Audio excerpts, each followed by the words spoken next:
Good morning, everybody. It's that time again. It's the Hyperspace Challenge webinar. Thank you all for joining. We really appreciate you taking some time out of your day. I think you are really going to enjoy this webinar. There's some great wisdom here on this panel. So if you're not familiar with Hyperspace, we are a space tech accelerator. We started in 2018.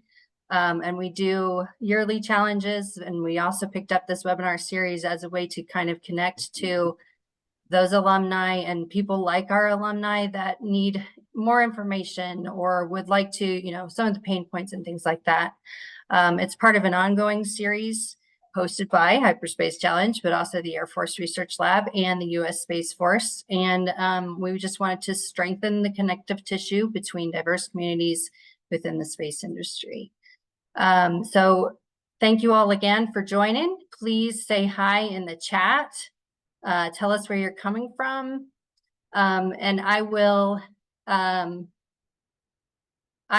ahead and choose one of you to give a shout out to on LinkedIn. So please put your name in the chat. I want to be able to shout somebody out. And I'm joined today with some of the industry experts. So we have Dr. Andrew Williams, who serves as the AFRL Deputy Technology Executive Director, Dr. Derek Doyle, who has worked in the space field since 2007. He's an industry veteran. And we have Andre Dumet, who is the Director of Emerging Programs and a founding member of the Commercial Space Futures Organization at the Aerospace Corporation. So glad you all could be here. We just want to talk about, what's the nitty gritty about tech maturation? What do we need to know? And, these guys are the ones who can answer that for you. So I'm going to hand it over to you, Andre, to lead this conversation. Thanks again. And I'm going to pop off. Fantastic. All right. Thanks a lot. And hopefully some of what I do is also engaging and emerging. So a little bit about me, Andre Dumet with the Aerospace Corporation. I have a background with, I worked at 4 prime contractors, 4 startups, 1 federally funded research and development center, and I've had 3 board positions. And it's really been about identifying and evaluating emerging technology that fits the needs of DoD in general and U.S. Space Force in particular, and taking technologies from inception through development and into actual market traction. So that's really the main topic of what we're going to talk about today. And here to talk about that, we have 2 esteemed fellows of our industry, Dr. Andy Williams and Dr. Derek Doyle. So with that, Dr. Williams, can you start us off and give us a little bit of background about yourself? Yeah, thanks, Andre. So as I said, Andy Williams, I'm the Deputy Technology Executive Officer for Space at the Air Force Research Lab. I've been with AFRL for almost a little over 22 years now. I started as a Palace Acquire intern, working for the structures program, doing thermal control technologies. Eventually became the program manager of that program overall, working with a lot of the folks that are probably on this call. In the role that I currently have, my role is to integrate and execute the S&T portfolio across all of AFRL. We do have space elements or space work that occurs in all 10 AFRL technical directorates. The position stood up with the Space Force really to make sure that we are integrating that work as one lab supporting 2 services and now 1 lab, 1 fight, in order to make sure that we're really delivering the space capability in partnership with industry and academia that the Space Force requires moving forward. So I'm happy to be here. I'm looking forward to the discussion. And I've had a ton of work, or a ton of experience working all of the tech transition elements, the SWRL portfolio, and everything else I think that we'll probably dive into in the rest of the session today. Super. Thanks, Andy. And Dr. Derek Doyle, can you tell us a little bit about yourself? Sure. Happy to be here. So yeah, my roles kind of started at AFRL back in 2007 as a space scholar intern, where I did a lot of AFOSR work for them. So I got to do some of that early on, basic research stuff in structural health monitoring. Once I got hired on by AFRL full-time, I kind of took more of a tech development path for maturing some of those technologies to flight experiments, working with small businesses. I think at AFRL, I've done over 1,000 different reviews of different cyber engagements and stuff like that. So the different proposals and seeing how different companies are trying to acquire money and meet different needs, tech needs. And then so after doing the AFRL gig for about a decade or so, now I'm over here supporting the acquisition agencies. So working with SSC, Space RCO, SDA, folks like that. And as a MITSI employee, Modern Technology Solutions Incorporated.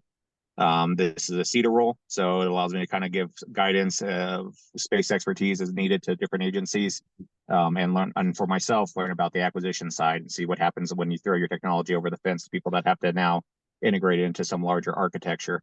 And then as far as my side gig, when I took the job over here, I made them promise to let me be a consultant, so that I can keep working with small businesses and kind of pass some of that information that I've learned over the years, and also kind of keep folks knowing what's going on the customer engagement side and making sure they're setting their roadmaps up to successfully transition products.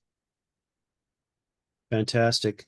So I imagine that we have a number of representatives of small companies on the line who are developing products and services and are looking for a smooth or smoother path to insertion into programs.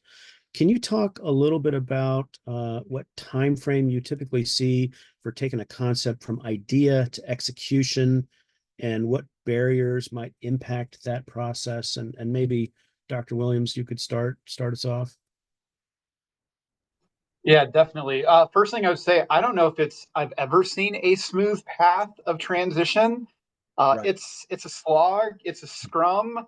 I like to refer to it as a rugby scrum, in that you have to have constant participation, constant engagement. It's not just a contact sport. You have to be in there with people, constantly communicating on the people developing the technology, the people receiving the technology. It's really a constant engagement process. And I've not seen a single path that's the same over and over again. Every technology has a different path. There's different ways that it goes from kind of inception to technology transition, insertion, whatever that happens to be. And so as far as the time horizons go, it really depends on where you start in that process. I like to kind of couch things as their technology development and transition has two different components to it. There's an invention piece and there's an innovation piece. And sometimes we use those interchangeably, but to me, those are very different things. And the invention piece is one of those things that usually takes a long time. And when I say invention, I mean, you can start as early as like basic research, foundational science, that we found a new science thing. And then how do we develop that into an engineering product, into an engineering solution, ultimately to a capability that we deliver to the warfighter. And that can take 20 years of development. And there's a saying that we have, right? 20 years to become an overnight success. And that's really because of all of that invention foundation that has to go into it, right? On the other end of the spectrum, there's kind of the innovation piece. And that is, how do I take a whole bunch of things that are maybe mature but disparate and bring them together in a new way to provide a new product or a new capability? More of the invention piece or the innovation piece there, right? And it leverages a lot of the invention that happened beforehand. And the example that I like to use that most people understand and resonate with is the iPhone, right? The iPhone was clearly an innovative product once it hit the market, but it was only because of the 20 years of invention in things like cellular technology, in microelectronics, in capacitive touchscreens, right, in software development. Bringing all of those things together in a new way was really the innovation that Apple brought. And so it really depends on what you're looking for.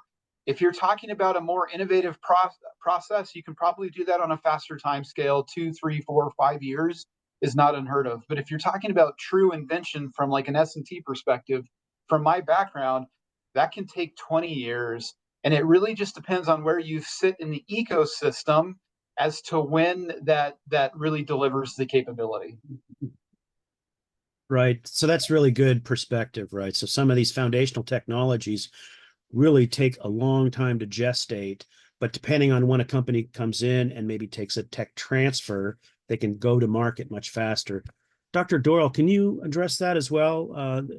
This is really about the time frame for taking a concept from idea to execution.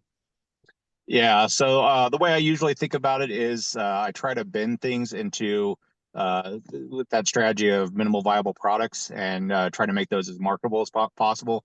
So I mean, yeah, if you look at examples from like industry, SpaceX is a great one in terms of it's very public. A lot of people have followed it over the years, and you can kind of see like even though Elon kind of came in 2002, buying this company, just putting a whole bunch of money into it, giving them a good solid funded infrastructure. It still took them 5-6 years before they had a successful test launch from that point, that NASA was able to give them a nice big contract to kind of get them to the next stage of a commercial contract down the road in 2013. So even for them, with all that money and all that time, it still took 10 years of development to get to a solid foundation. Depending on the type of effort you're looking at and what kind of infrastructure you have, you get different timelines. So in the software world, I think less than 1 year for certain software updates to existing stuff is reasonable. Longer than 2 years for brand new software that needs to go through all the accreditation processes, all the validation processes is also kind of reasonable to kind of keep up with other industry standards and other industry experts out there if you want to try to get to market fast. As far as if you're talking about something that is fully funded, you have good connections to your transition champions along the way. You have good understanding what the user needs are, and you have solid funding and equipment, facilities, all that stuff. 5 to 10 years is certainly reasonable for kind of larger systems and subsystems. But yeah, I agree with Andy that if you're talking about something that is inventive as opposed to innovative, and you have to go through all the development cycle, you got to deal with the tech push and tech pull balance and finding who the users are, finding out what their needs are, getting them to accept your results. You're definitely looking at that 10 to 20 year kind of long time frame to truly push something brand new. As far as other barriers, I usually see just to kind of group those and categorize those: incomplete understandings of what your fundamentals are, your trade spaces are, will slow you down because then you have to backtrack and go answer those critical questions for users later. Let's see, appropriate customer ID and requirements. And then, yeah, making sure you have good connections to with your stakeholders along the way, who your current ones are, who your future ones are going to be. Yeah, perfect. So talking about, we started with the question around what's the time frame for the development and transition, but now the question becomes, what are the barriers, right? So as Shakespeare once said, there's many a slip twixt cup and lip, right? So this is the same thing, right? What are the obstacles? What are the barriers to actually getting a product or service transitioned into the marketplace or a specific customer? Dr. Williams, what kind of barriers have you seen companies facing? There's a lot, right? I think we all call out the valley of death, right? But what really is the valley of death? I think that just becomes a general term for a lot of different challenges that companies face, right? Originally, the valley of death was really focused on the funding valley of death between science and technology development within the government organizations, within the science and technology government organizations, and the transition to programs of record to industry products. And the fact that there really wasn't an organization to do that prototyping and to fund the prototyping to get it from an S&T, a lab concept, to an actual product. And that still exists, that there's still challenges there. But like within the Space Force, we've been trying to solve some of those things with like Space RCO having a prototyping function. With AFRL is actually now has some 6.4 prototyping dollars to do some of that work. Space Systems Command, SZI, Colonel Roth's group, they have a prototyping fund. So I think we're working through some of that. I won't say that the funding challenges still aren't there, but that is one piece of it. And part of it is there's a normal necking down process that has to occur, because when you start with basic science and technology, when we're doing basic research, we're funding, hundreds or thousands of projects at 100K each. And each time we advance in a phase of funding, we reduce the number of projects by an order of magnitude, but we increase the cost of that project by an order of magnitude. right? And so it becomes a funnel where not all good ideas are going to make it through that funnel simply because the competition gets more and more fierce. And so that's part of the barrier, is that it's just a funding competition as things get more and more expensive as we move forward. But to me, the other part of the valley of death that we run into, and I refer to it as the filter of stupidity, is all of the ilities that you have to do in order to demonstrate that your idea can actually become a thing. And from a science and technology perspective, and from a subject matter expertise or scientist and engineer perspective, we hate doing those things, right? We really geek out on, I'm going to go prove my idea works and I'm going to develop it into a thing. But as I'm developing that, I don't necessarily think through all of those ilities that I'm going to have to think through in order to get to a true product, right? Scalability, manufacturability, reliability. I think I wrote them down at one point. There's like 80 of them, right? And it's not Gucci. It's not things that people love doing, but it's things that you got to do to take an idea to a product form. And I think the biggest barrier that I've seen with companies and with even with the research community and the government community is we don't engage those IPT structures and mindsets early enough in the development of those concepts, right? We always say, like, the earlier you bring in the cyber folks, the earlier you bring in the testers, the earlier you bring in all of these IPTs to the development of these concepts, the better and faster you can mitigate and you can make decisions early in a project or a concept before you're too far down the path and they become really hard to change. But I also get that you don't want to bring that in too early because you don't want all those voices to drown out when you are actually, when you need to really focus on being lean and agile and just getting the MVP out. So there's a balancing act. And that transition from that initial concept phase to the growth into a product delivery phase is where I see the majority of companies stumble, either because they try to grow too slow, or they try to grow too fast, or they are too restrictive in who they're trying to work with from an IP perspective. There's a lot of barriers that are, some of them self-imposed and some of them imposed by the structure that we have in the government space ecosystem that really start to run into some of those challenges. And it is hard to maneuver that gauntlet. But I go back to constant communication and constant integration of that teaming is really what is required to kind of help do that, and try to balance how many people you bring in and what you need to do in order to be lean, but also make sure that you don't run into some of those key ilities that are really going to kill your technology. And the last, I'll bring it up here. Maybe I'd save it for the last piece of advice, but the other piece is listen to people when they communicate, because I cannot tell you how many companies I've come in and I've given feedback, and yes, I've told them that their baby is ugly, and people don't like to hear that their baby is ugly, but we try to give constructive feedback of, if you do this, then you're really going to go after something. And the companies that really listen and really take that to heart are the ones that are usually the most successful. Beautiful. Well, thank you for that. I mean, that was an extremely articulate treatment of the sort of diversity of obstacles and threats in the Valley of Death. Dr. Doyle, I wonder if you would like to add to that in terms of what are the obstacles to achieving this market traction and insertion into government programs? Yes, I mean, I want to pick up on the Valley of Death thing too, because I have a lot of stuff on that as well. I've seen a lot of that. One of the things that I've seen a lot of different industries, if you go and search your particular industry, if you're in the software manufacturing or chipset industry, and you look up Valley of Death, there's a lot of industries that are kind of getting behind this idea of multiple valleys of death, and they're starting to kind of focus what their tasks are based on whatever phase they're in of development, and understand that each one of those phases has their own unique Valley of Death of having a lot of hype and understanding of what they want to do with that, and then get hit with the realism and the funding challenges to get out of there.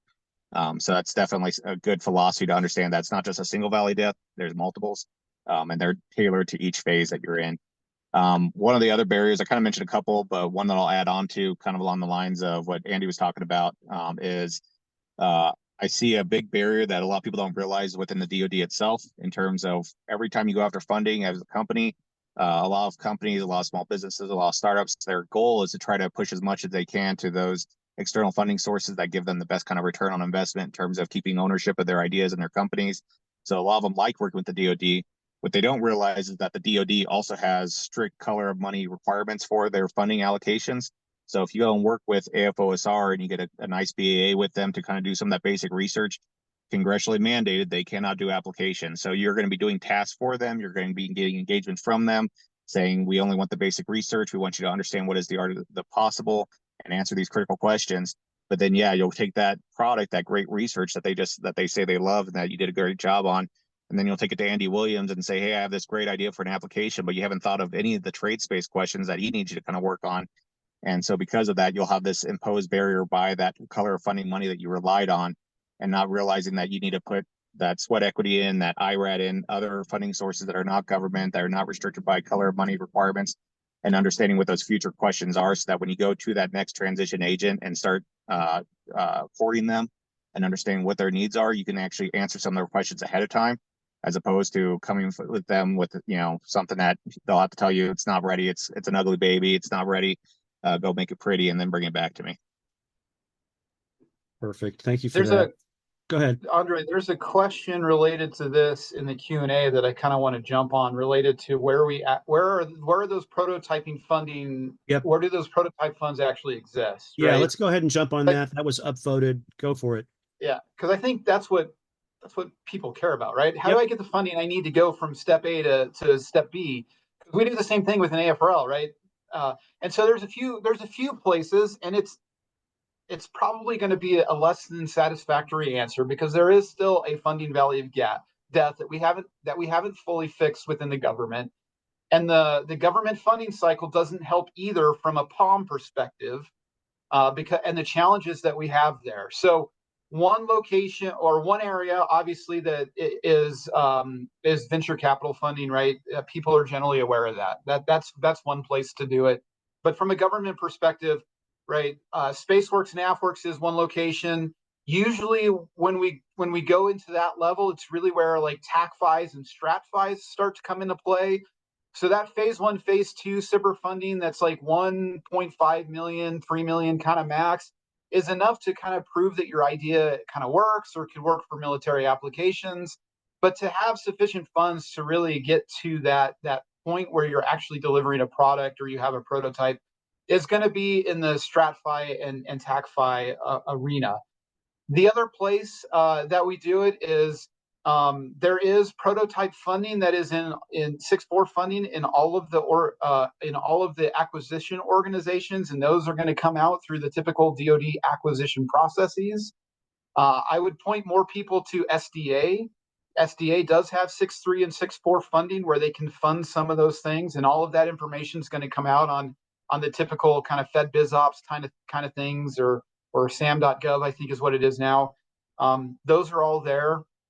And then the other component to that that creates a challenge and a barrier is that, actually, before I go down that path, and then Space RCO, and that's another barrier too, is the classification barrier with organizations like RCOs that do more prototyping and those types of things.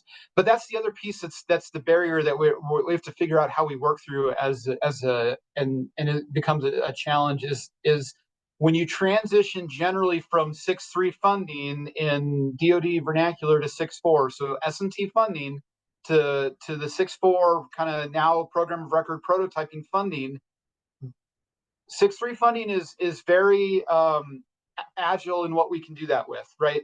The 6.3 lines, basically, we can pivot what we do within that funding on a year-to-year basis, and that's what AFRL does. That's what SDA does with that funding line.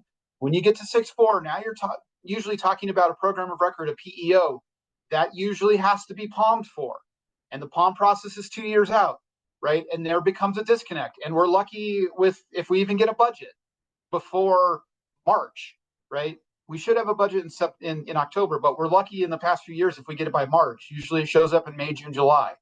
So there is a disconnect there from a funding perspective, and so that is really the hardest place from a funding perspective to find that out. But I do think that with the expansion of new space and the venture capital, that I see a lot more of venture dollars helping fund businesses cross that valley of death, leveraging the science and technology dollars that are more easily accessible in the government, that don't have any kind of equity connections to it, because it's basically free government money. We're trying to drive the ecosystem. Start there, and then start looking for some of those venture capital dollars to get you into productization. And I've seen companies be very successful at that, but there is no easy answer. There is no good answer. It is a challenge, and it is still a challenge within the ecosystem. Yeah, I'd probably add to that list of opportunities too, real quick, the Raider and AppFit. And so looking at the OUSDs, the COCOMs, they'll each have some of their own S&T dollars that they have available to them, and they have different funding mechanisms for that. So if you do have an idea of exactly which user, which operators you want to work with, go check out their sites and see what kind of opportunities they have as well throughout the year for funding cycles. But yeah, I completely agree with that. The balancing of trying to take advantage of that free money and hold on to as much of your equity as possible versus making that tough decision of just say, having a VC that allows me to give up a little bit of equity, but really rapidly go after things and not deal with the customer or the government slowdowns of, the time phases between contracts when they can be awarded, hunting that money and dealing with the POM process as well. It definitely has a lot of value in getting you to market quickly. Yep. I also want to give a shout out to DIU, because they're a fantastic partner. They really focus on that slightly more mature technology. They don't do as much science and technology, and so there's a great partnership between AFRL, DIU, others. So I would also give a shout out to kind of Bucky and the DIU crowd. Yeah, appreciate that. I mean, so another way to think about it, just to enhance a little bit from my end, is there's kind of a continuum, right? So there's SpaceWorks with the STTRs and SBIRs, so perhaps lower levels of technical maturity. Then you get into DIU, as Dr. Williams just mentioned, with their commercial solutions offering, Defense Innovation Unit. Then there's the Space Enterprise Consortium, which should be looked at as well, especially for partnerships, small businesses with the prime contractors, and then the RFIs and RFPs. I just mentioned technical maturity, and I see that that's a question here. So speaking to our panelists, can you talk a little bit about how the government measures and thinks about technical maturity? The TRL measure is well known, but there are others as well. How should companies characterize their technical maturity? And do you have any thoughts on other measures that are coming out or being used? Dr. Williams, can you start us off? I can, but at some point we need to let Derek start it off too. Sure. but I do. But this is I'm still gonna take it just because this is a great discussion. And TRL is an okay scale. I think it's better than nothing, but it is subjective, right? When you talk to an S&T person, their technology after they did their flight experiment is at TRL 7, right? When industry flies it, we see it all the time. It's at TRL 9, the same technology, right? When you go talk to SSC and the PEO, they're like, oh, that technology is at TRL 5, right? Same technology, 3 different organizations, 3 different perspectives on what that TRL is. And so, and I get it. I totally understand the reason behind that the technology is flown. And so from an industry perspective, I'd be saying the same thing, right? I flew it, I proved it, right? It's there. And that's partly why where the next piece is that TRL is necessary, but it's not sufficient, right? There's a systems integration piece that is there. And I don't know if you call it a systems readiness level or an integration readiness level. I know Stan Straight at SSC, before he left the government, was working on a concept like that. And I think it's spot on, because that is the perspective exactly from an AFRL perspective and a PEO perspective, is that your technology may be demonstrated, but how it works in the system and the system readiness level and how it's integrated to the capability that I have to bring forward is a key component there. And so there's an integration readiness level, and have I actually taken that component into a system and delivered or shown that end-to-end system capability? So that's one piece. There's always the MRL, the kind of the manufacturing readiness level. That's a key piece there that comes into it. There's an organizational readiness level as to whether or not kind of organizationally everything's are kind of put in place and all the to address all those illities. But I think if you look at TRL, the IRL integration readiness level, and the MRL manufacturing readiness level, if you are looking at those three types of areas, I think that's really a better gauge of how mature a technology is and where it's ready to go, when it's ready to go into a system. And I think I don't know if we've really as a community have gotten together to kind of hammer those things out. Everybody talks TRL, which is good, but it's not enough. And we need to start figuring out what are the other things we should be talking about. And I know some of the kind of agile lean folks have some of those measures in place, and we should probably leverage more of those within the government community. But I do think that there is opportunity to improve there. Yeah, agreed. So Dr. Doyle. All right. Yeah, so I mean, this is one of the big hot topics that I advise on a lot with my consulting stuff. Usually, I go from this aspect of capability readiness level, always be capability driven. That way, you're always kind of focused on the large set of stakeholders that are involved in trying to mature your idea from the basic concept, the component, the integrated architecture, into the user's hands. And so, yeah, I agree with those three basic areas that Andy was talking about. I usually think of it in terms of component readiness level, your integrated architecture level, and then also yourself, your own execution readiness level, right? And so each of those has each of those three features have their own RLs in them. And so I usually use tech readiness level, manufacturing readiness level, integration readiness level, and software readiness level for the component side. If you have embedded software, you may not. Some of these may be moved based on the way your technology is set up. On the integrator side, I usually think of a systems readiness level. What am I putting my stuff into? And then also the user readiness level, the operations readiness level. What is the user's ability to actually use this stuff? There's a lot of policy stuff that goes on there, security stuff, facilities, training, all that stuff that needs to be addressed. And then business and investor are your ones for your execution, yourself. The nice thing about this is, one, when you put all these together, and I saw this actually in NewSpace, this is not entirely my idea. I kind of built on something I saw at a NewSpace initiative, and I can't remember the team. I'd love to give them a shout out. It escapes me at the moment. But they were kind of looking at that same kind of concept of how do you add these different readiness levels. And one of the things they kind of talked about was, one, it's not a one-for-one thing. So don't think of it in terms of, okay, I do TRL, MRL, software readiness level, and if I want to do each of them at the exact same level, depending on what your technology is, what your goals are, what your existing infrastructure is, you may have to move some of those scales around. But when you do that, what it allows you to kind of open up your aperture for when you go out and engage with customers, you go find those funding opportunities, is now you can start doing different epics or tasks or whatever kind of systems engineering approach you're using within each of those to kind of create a larger breadth of work that you can kind of pitch to different stakeholders. So if you're dealing with the SpaceWorks folks, the space RCOs, the SSCs, AFRLs, you can now kind of set up your different readiness levels phased correctly with what you think you can handle and what your path is to various MVPs, and actually try to phase those in with those funding opportunities, as opposed to having 7 phase 2 SBIRs that all kind of get you to TRL4. And as a company, it's harder for you to keep going and back and pitching like, hey, we did the SBIR work and we're TRL4, we're still at TRL4, we're still at TRL4, right? It just gives you a little bit more diversity in what that work is and the scope of work you're doing along that way. Yeah, good points. Just as an observation, the TRL system does have 6 factors and 9 levels. And I think there's been a little bit of a drift away from actually linking a technology maturity to those descriptions within those levels. There's always a bit of inflation taking place. So I think that's part of it. But, the marketplace does speak TRL. Some of these other measurements are gaining some traction, but we probably have some homework as an industry to get those actually into the workflow.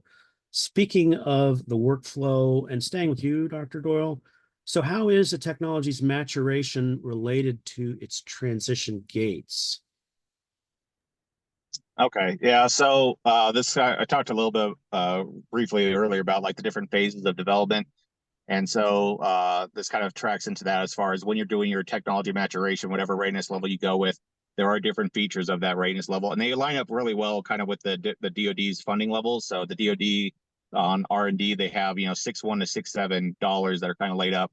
And the way these are kind of structured are kind of mapped to your discovery phase, your basic research, what is the art of the possible, your derivation phase of trying to understand what your trade space is for capability. This is where you're trying to get your Ashby chart kind of stuff, where it's like, okay, here's where my technology is compared to everyone else. And then you start going into the design phase of where you're actually starting to create your interfaces and all those different abilities that Dr. Williams talked about to meet your different potential stakeholders and users. From the design, then you go into the demo phase. That's where you're going to start working on the verification and validation matrix and making sure that you actually meet those requirements of your user. From there, I think you go into delivery, making sure that your operators can actually use your technology without your presence, right? You don't want to be babysitting everything. You got to go make more money and make new ideas. And then if it is something that is scalability driven and there's a onesie twosie to hundreds of units kind of thing, you need deployment in there. So you understand, like, how am I going to scale this up? And then the one that no one really thinks about is the debriefing phase. So most people, I know when I was at AFRL, this is a common problem. We'd work with different companies. We'd help get them to a certain point, and then they'd leave, and I'd never hear from them again until they wanted more money for some other research effort. That's fine. But the problem you get with that is if you do a debrief phase, when you get to a certain point in your technology's maturation, you get all your different stakeholders that you worked with over the years and try to work with them on understanding what were the lessons learned, what happened from different decisions that were made, what could each group do better, how could they work together differently. And having that feedback loop that goes all the way back through all the different phases can help accelerate you the next time you go through as an iteration, or just help make them better at, you know, maturing other technologies. Thanks for that. Dr. Doyle, you know, a related question. I'm sorry, Dr. Williams, we'll go back to you, Andy. You know, what metrics offer the best means of enabling transition? Well, metrics are always a challenging question, and it does go back to the kind of comment that I had with respect to there's not necessarily a single transition path, repeatable transition path that I see that you can just turn the crank and kind of mechanize that over and over again. I do think some of the metrics that we talked about with respect to like the readiness levels are important. I do think that understanding what it's going to take to scale is also important. I've seen a lot of technologies. I've seen a lot of companies with really cool technology ideas. They demonstrated its viability. There was strong interest in it, but they just couldn't scale appropriately. And so I think there's a key component there that really has to be considered. I've also seen companies struggle in that scale phase with respect to not being able to scale fast enough. And it's not just because there's not interest and there's not money.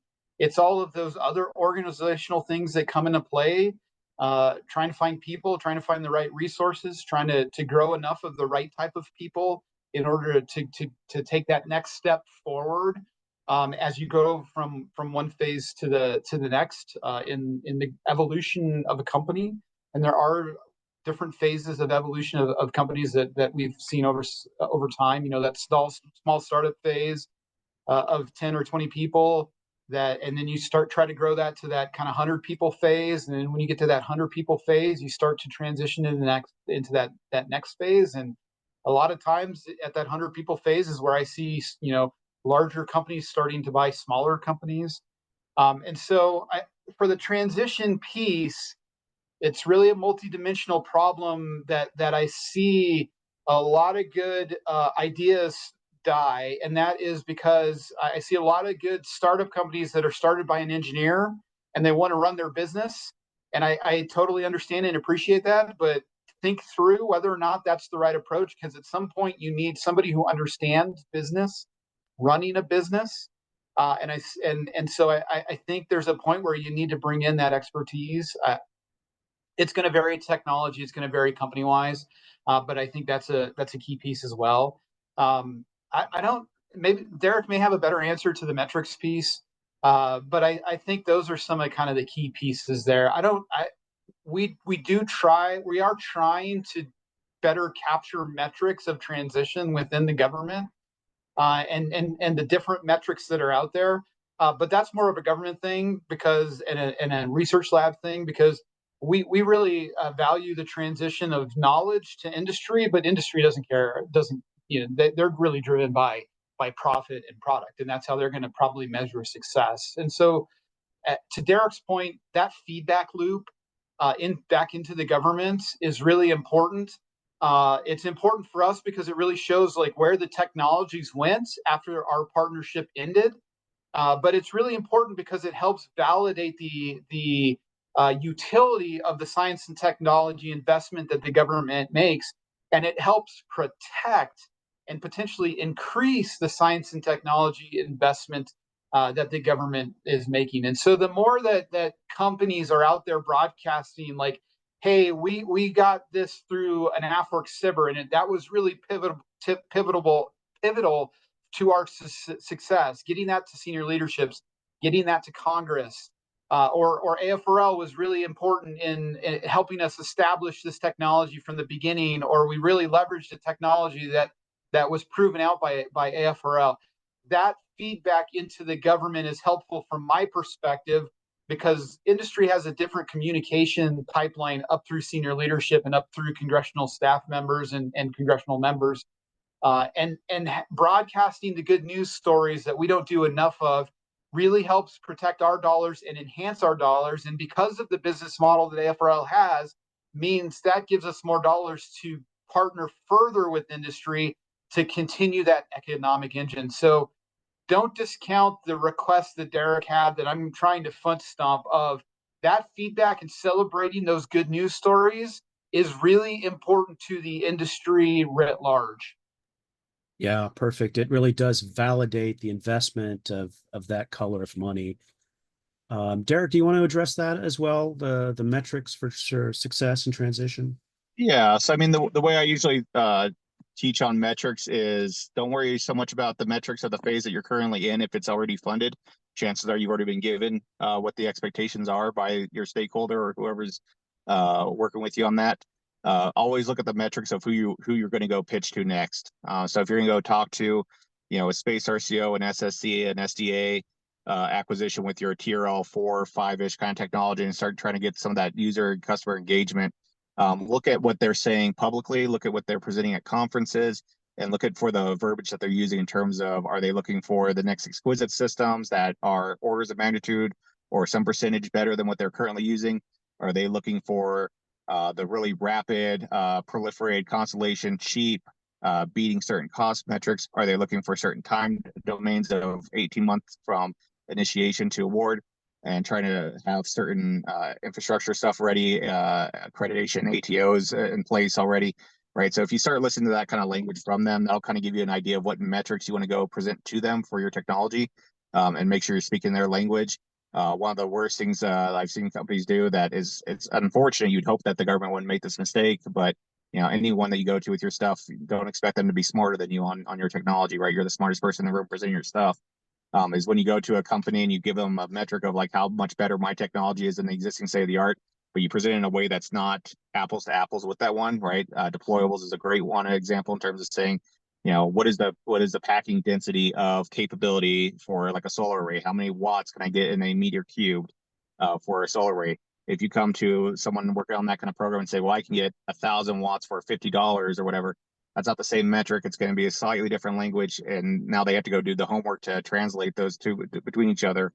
And you might lose the mark on that one. So just understanding what are the current metrics of your next target customer user and making sure you speak in that same language. Fantastic. Okay, so if you're The seeing overhype piece is a good one to kind of emphasize too, because when you engage with the government folks, they're all generally pretty smart, right? They've been around for a while. They understand the technologies, these systems engineering.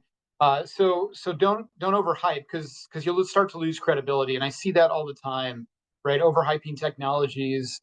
That's one piece of it, and then the other piece is you do have to speak in the language of the audience. Right, if you're talking to an S&T person, you can probably talk technology speak. They'll probably understand that. But if you go in and you talk to SSC, Space RCO, senior leadership, and you're tech and technology speak, they're probably not going to understand that. They're going to understand capability speak. So really driving home and the differentiator of your capability or your technology to the right audience is important. And even internal to AFRL, we struggle with that all the time with our workforce. But that is an important skill, and having people within your companies with that skill is an important skill to embrace. Right. So that's actually an outstanding point. How do you articulate your value proposition in the language of your target customer? That takes us to our next question. What approaches do you recommend for tech push versus a tech pull capability pursuit? And Andy, if we can stay with you on this one. Yeah, I don't know if I really have a difference in approach between tech push and tech pull. I think they're all the same. Well, maybe not. I don't know. But it really comes down to some fundamental key tenets, right? One is communication, as I've said, right? Engaging with people, listening to people, coming prepared to those engagements. I feel like I shouldn't have to say that, but I have had my fair share of engagements with companies that they left and I was just like, wow, that was a waste of time. They were completely unprepared for this discussion. And I say discussion for a reason, right? If you come in and you pitch your idea to me and we got an hour planned and you talk the entire hour and you don't get any feedback, that's not really going to be a good use of anybody's time, right? And I also say discussion because that also means that when we communicate and we provide feedback, take it and listen to that feedback to try to help improve the product. Again, right? I've had companies where I've given good feedback to and they come back and they really have not listened to or pulled forward that piece. So engage often, engage all the time. Most government folks, senior leaders, subject matter experts, they want to share their knowledge, they want to share their expertise. Usually when I brief in a public audience, I will say, reach out to me. One of the roles I have as the Deputy Technology Executive Officer for Space is to be that primary focal point of interface, not just to senior leaderships, but to the community. Reach out to me if you don't know who to contact within AFRL, within the space community. I pitch that. Anybody who's seen me speak in public, I've pitched that, and I've seen the eyes light up like, oh my God, he's going to go get 1,000 emails as soon as we're done here. And I get 5, I get 10 for whatever reason, right? When we say that, no, we want to engage, we want to communicate, we don't necessarily, we don't get that extension. And I will say it here too, right? Feel free to reach out to me. And I told the hyperspace folks that they can share my email. Don't post it to a public website. Please don't do that, right? But reach out to me, and I may not be the right person because I have some technical depths in some areas, but it's pretty broad. But my role is to help you engage with the right people across the enterprise. And so I will very quickly transition you to the right person, whether it's a space mission area lead that works for me or some other subject matter expertise or somebody else in a different organization. But that communication piece is a key element of it. Fantastic. So we've only got about 5 minutes left before I hand it back over to the Hyperspace Challenge leadership. I do want to address a question that's in the chat, right? So the question here is, what changes are being made to the S&T pipeline to allow the Space Force to address the great power competition? And maybe another way to sort of translate that is, what are the future technologies needed, and maybe some that you're not seeing but are needed, and maybe Derek, you could start us off on that one.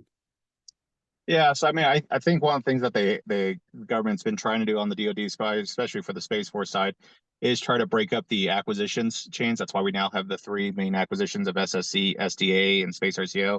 I usually describe it to people in the good, fast, cheap approach, right? You go to SSC if you're trying to deliver that next gen, enduring, long-term program of record capability, that exquisite stuff. You go to SDA if you're looking for the cheap, proliferated constellations. You go to Space RCO if you're looking for that fast, as needed, pop-up capability that needs to get out there quickly as possible. And so each organization's kind of trying to set up their pipelines through themselves and their funding through themselves, so that they're working towards that direction. I just saw a breaking defense article yesterday from Honorable Cavelli, where he was assigning integration, architecture integration to the SSIO lead as well, to kind of help bring those folks together as well, so that each one of those acquisitions don't get into the habit of developing their own stovepipe solution that doesn't interoperate with each other. So they're certainly trying to do that as well. As far as emerging technology spaces, I think it's going to be a critical need. The stuff I've seen publicly that I'll talk about is, the whole maneuver without regret, refueling capability, making sure our systems are not limited to what they're launched with. So, thinking in terms of making systems that are more agile and capable of being flexible to different needs. And then the big one is going to be AI, I think. Anyone that can really master that AI approach, making it less reliant on training, and make it something that's cyber secure, that's going to be a huge issue of like any kind of cool software tool, making sure it's resilient to any kind of threats, cyber threats. And then also understanding the approval process. Trying to get software into the DoD is not easy. It's not quick. ATOs are a real pain. Dealing with multi-security levels is a real pain. So just understanding that aspect as well. If you can master that, you'll be a hero to the DoD. Super. So Thanks. I, Yeah, I would Andy? I would also say, like, just so that people are tracking, one of the big things that Space Force is trying to do under GPC to help work through that is the stand up of Space Futures Command. And I won't go into a ton of details there, right? But Space Futures Command is looking at how do we do the force development or force design, 10, 5, 10, 15, whatever the time horizon ultimately becomes, so that we understand where we need to go and what we need to try to deliver to help better communicate that and to help create a better pipeline of science and technology to prototyping to the program of record. And so that we have an architecture that we can share, in the right venues with the right people on the right levels, depending on what type of missionary we're talking about, in order to help improve that pipeline of technology and transition. Ultimately, what I would love to be Space Force, Space Futures help us with is to say, like, when this technology delivers, this is where the on-ramp is into the architecture. This is when we need to start palming for it from a program of record perspective. And I think that's going to be hugely beneficial. From the technology piece, I got to highlight the machine learning, machine intelligence. That's an obvious one, right? As an S&T guy, there's a ton of technologies where we're going, but I think the importance of a lot of these emerging technologies really is going to come down to the interoperability and how do we find the right balance of industry being able to protect their IP, but the government being able to access multiple vendors to interact with each other. And this is something that SDA is going after. But the future architecture from a Space Force perspective is a hybrid architecture, is a resilient architecture. So how do we go in and out of different constellations, right? SpaceX, SDA, right? Whatever's out there. If we are stovepiped and forced because of IP limitations to proprietary black box solutions, it's not going to be successful. And that is something I have seen in my career over and over again, is the companies that are more focused on being fast and staying ahead of the competition, as opposed to protecting their IP above all else and not sharing and keeping everything proprietary and black box, they're not going to be successful. And as we move to these more complex hybrid kind of concepts for resiliency, that is going to become exacerbated. And so as a community, we need to figure out what is the right level that government needs to own interfaces versus to help allow industry protect IP, but also to be interoperable. And all of those types of things. Those are the types of questions that we have to do. So I understand the need to protect IP, but I can tell you that I can tell a company is going to be successful or not if my first engagement, they say, I'm not going to come and talk to you, government guy, until you sign my NDA. And I say, we don't sign NDAs, right? There's statutory law, right, that protects your IP. And they say, nope, won't share it with you until you sign my NDA. Every single one of those companies has failed. Every single one, right? So I understand the need for IP protection, but we have to operate as an enterprise from a U.S. government perspective. So kind of put yourselves in our shoes, that if you kind of close this off, treat it as proprietary and the single solution, you're probably not going to be successful. And so with software, with the AI ML kind of tools, with space logistics, those are all emerging examples where interoperability and working with multiple vendors is going to be important. And those companies that just say our proprietary solution is it, and we're not going to play with anybody else, are not going to be successful. Fantastic. Okay, thank you for that. And with our last 5 minutes, I'll hand it back over to Kelly Stafford at the Hyperspace Challenge. So please join me in thanking our panelists, Dr. Williams and Dr. Doyle. Virtual thank you. Thank you, gentlemen. Thank you, guys. It was really great. I feel like we really touched on some topics that really, you know, they could actually warrant their own webinar. You know what I mean? Like this is really great, and really appreciate everything. Thanks to the audience. Love that all the activity on the chat. That's awesome. I'm glad you guys are making connections, and that's what this is for. So keep it up. And as you leave, you guys are going to get a survey. Please respond to that. Let us know what you'd like to hear from us. You know, what future webinars could we do for you, and what questions do you still have? So let me know that. Our next webinar will be one of our quarterly VC webinars. So as you know, we mentioned that even in this one, that's one of the options for you guys is to pursue some VC funding to try to help get yourself to the end goal. And we will be talking with 3 industry experts on that. And those are really popular. So sign in for that. We house those on YouTube. So if you want to go back and kind of study up those VC webinars, or even look at this one, we do bookmark those. You can look through the ones we've done in the past. It's just more topics like these that are of interest to you. And I feel like it's really valuable resource. And if you don't take advantage of it, I think you're missing out. So go there and check that out. I will be at Ascend next week, hopefully, as long as my travel goes through, but we're working on that, and I think it's going to work. So if you're going to be there, please reach out to me. Let's connect and talk. I'd love to hear from you personally. I'd love to meet you. And like I said, YouTube, like and subscribe. We love to have you guys there. You'll get a reminder every time one of these goes out. And that's all I got for you. So thanks again. I think this was wonderful, and appreciate everyone's time. So have a great afternoon, and we'll see you next month. Fantastic. Thank you. Thank you. Bye-bye.